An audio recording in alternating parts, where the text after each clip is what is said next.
Today we are going to start Chapter 3 of History for Class 9, Nazism and the Rise of Hitler. This chapter takes us back to the time between World War I and World War II, from 1918 to 1945. We will learn how Germany, after losing the First World War, faced many problems like unemployment, poverty, and humiliation due to the peace treaty. This situation helped Adolf Hitler and the Nazi Party to rise to power. We will also understand Hitler's ideas about racism, nationalism, and dictatorship, and how these dangerous ideas led to World War II and the terrible tragedy of the Holocaust.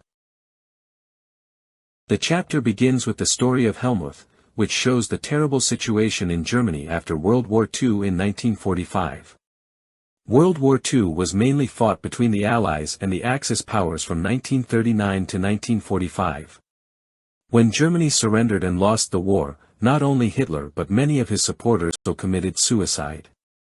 Hitler had wanted to make Germany a mighty power and conquer all of Europe. In this process, he killed millions of Jews, Gypsies, Polish civilians, Germans with disabilities, and many political opponents. After the war, special trials were held in Nuremberg, a city in Germany, to punish the top Nazi leaders for their crimes against humanity. Helmut's father was a supporter of Hitler. He was a well-known doctor but was deeply worried about the consequences of Germany's defeat. He feared that the Allies would take revenge for what the Nazis had done to Jews, disabled people, and others. He wondered whether he should kill the whole family or just himself. The next day, Helmut's father took him to the woods and tried to spend a happy time together, singing old children's songs. But later, his father committed suicide. Helmut saw his father's bloody uniform being burned in the fireplace. This trauma was so deep that for 9 years, Helmut refused to eat at home, fearing that his mother might poison him. Through this story, we can understand how horrifying the situation in Germany was after World War II, and also how the roots of that horror lay in what had happened before and during the war. How Hitler and the Nazis rose to power. To understand how Hitler and the Nazis rose to power, we need to first look at what happened after World War I, which took place from 1914 to 1918. World War I was fought between two major groups of countries. The Allied powers included the United Kingdom, France, Russia, Italy, the United States, Japan, and several other countries. The Central Powers included Germany, Austria-Hungary, the Ottoman Empire, and Bulgaria. Although Germany was a strong and powerful empire, it was defeated in 1918. After Germany lost the war, the people suffering from food shortages, strikes, and protests. Workers and soldiers blamed the Emperor, Kaiser Wilhelm II, for the defeat.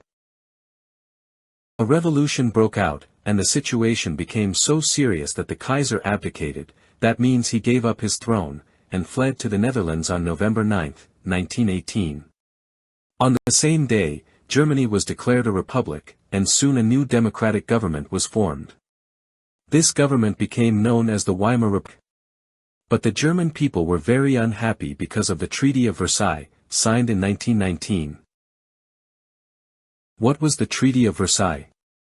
The peace treaty after World War I was called the Treaty of Versailles. It was signed in 1919 at the Palace of Versailles in France. The treaty was made between Germany, which was defeated in the war, and the Allied powers.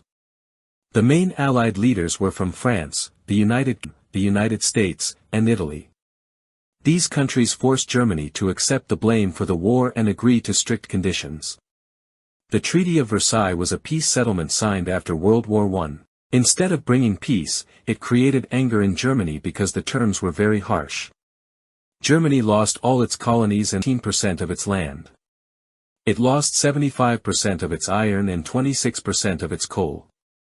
It had to pay £6 billion in reparations, money for war damages. The Rhineland, a rich industrial area, was occupied by Allied armies. Germany was forced to accept full for causing the war. This was called the War Guilt Clause. Because of this treaty, Germans felt humiliated and betrayed. They blamed the Weimar Republic for accepting such unfair terms. Supporters of the Republic, like socialists and Democrats, were insultingly called the November criminals. The First World War left Europe shattered, and Germany faced the worst political and economic problems of all. Soldiers were respected for fighting, but their real lives were full of struggles. In the war, they had to live in dirty trenches, surrounded by rats and even deadly poison gas.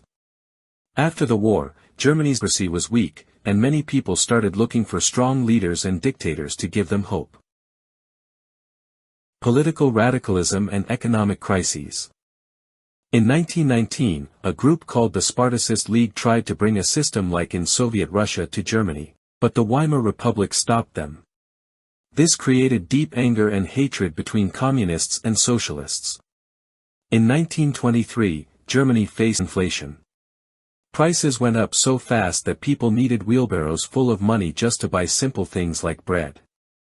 Later, help came from the United States through the Dawes Plan, which gave some relief and made the economy stable for a while. The Great Depression. In 1929, disaster struck again. The American stock market crashed, and Germany lost the loans and investments it depended on. Factories closed, exports collapsed, and millions of workers lost their jobs. By 1932, almost 6 million Germans were unemployed. Families went hungry, savings disappeared, and despair spread across the nation. Weakness of the Weimar Republic. Germany's democratic government, the Weimar Republic, was weak from the very beginning. Its system of proportional representation made it nearly impossible to form stable governments. Article 48 gave the president special powers to rule in an emergency. Between 1919 and 1933, Germany had 20 different governments, each lasting less than a year. As a result, people lost faith in democracy. They began to believe that only a strong leader could rescue Germany. In this climate of anger, fear, and hopelessness, Adolf Hitler found his opportunity to rise to power. Let's quickly review what we've learned about Germany after the First World War and during the Great Depression. Question 1. What was Germany's democratic government called after World War I? Answer: the Weimar Republic. Question 2. In which year did the Great Depression begin? Answer: it began in 1929. Question 3. Which country introduced the Dawes Plan to help the economy recover? Answer: the United States. Question 4. What happened during the 1923 hyperinflation in Germany? Answer: money lost its value, and prices rose sharply. Question 5. By 1932, how many Germans were unemployed? Answer: 6 million Germans were unemployed. Question 6. Which article in the Weimar Constitution gave the president the power to rule by decree? Answer: Article 48. Thank you for watching. If you liked the video, please do like, share with friends, and please subscribe to the channel.